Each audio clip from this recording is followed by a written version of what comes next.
America cannot solve its biggest problem until it is correctly identified.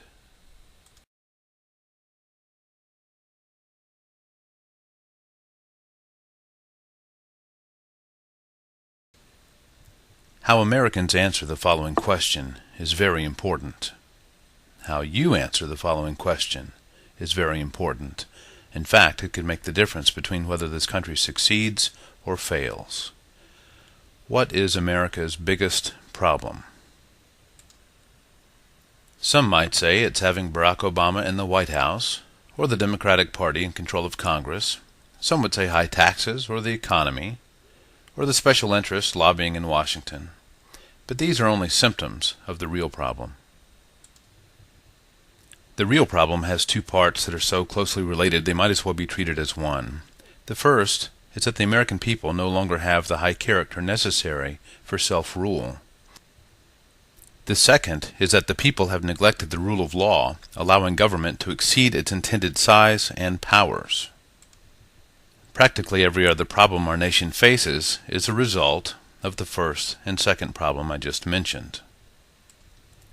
Let me give some examples to make it perfectly clear. These are things that most people agree are problems in the United States.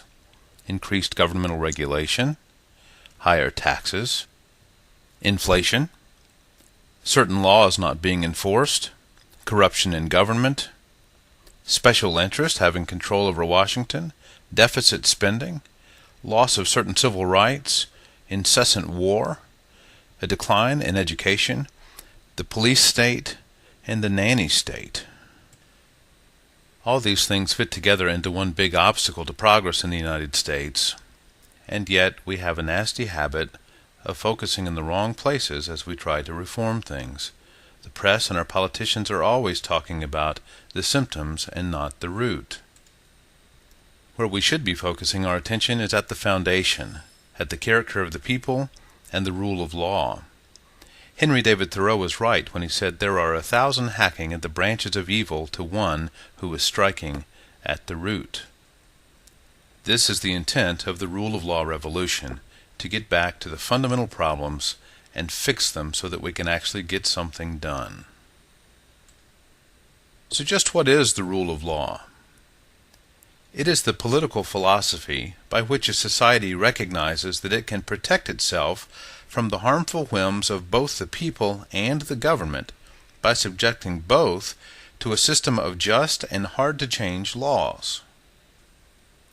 As long as there exist in a society dishonest people who would take unlawful advantage of others, the rule of law can only be maintained through the strict vigilance of the majority.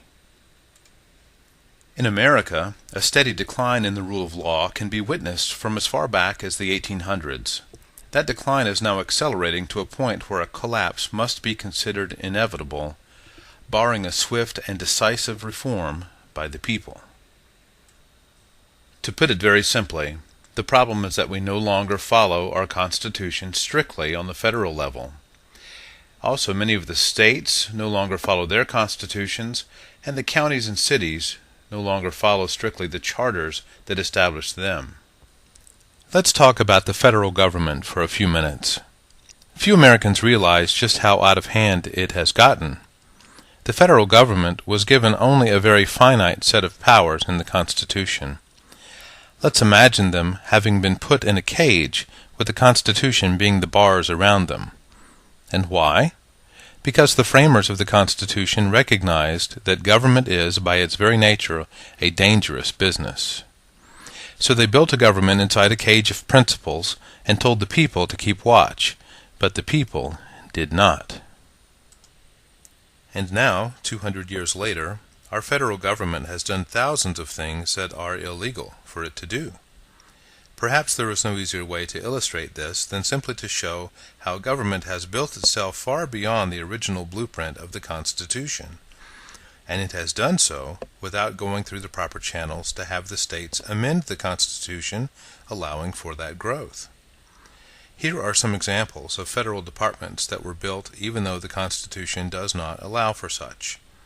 There are about 13 of them, and they cost us somewhere around $500 billion each year to operate.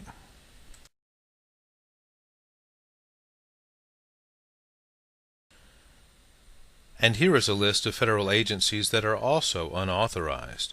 There are scores of these. In fact, some of them are not even federal agencies at all, but private corporations to whom the federal government has farmed out various duties. So don't be fooled by the names. And does the Constitution allow the federal government to farm out its responsibilities? No.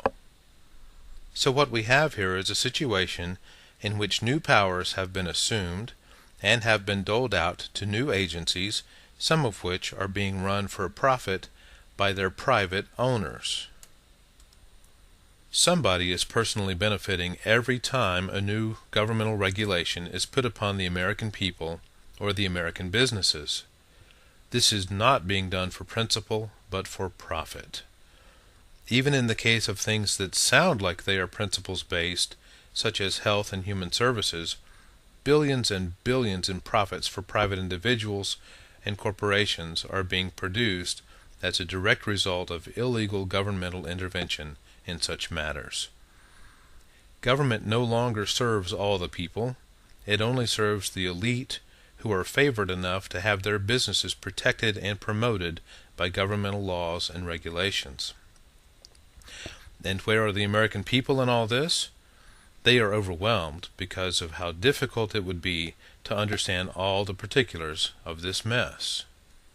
Fortunately, however, understanding it all isn't completely necessary.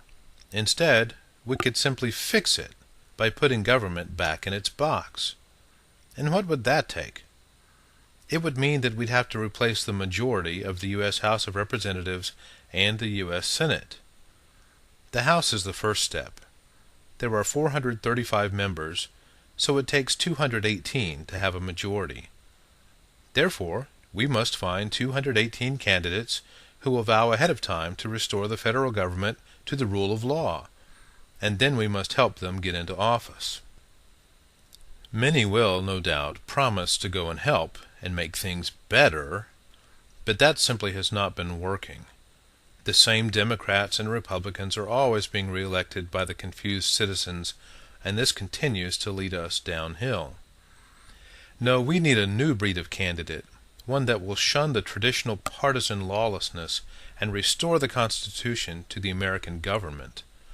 Make no mistake about it, our biggest problem in America is this philosophy of lawlessness in government.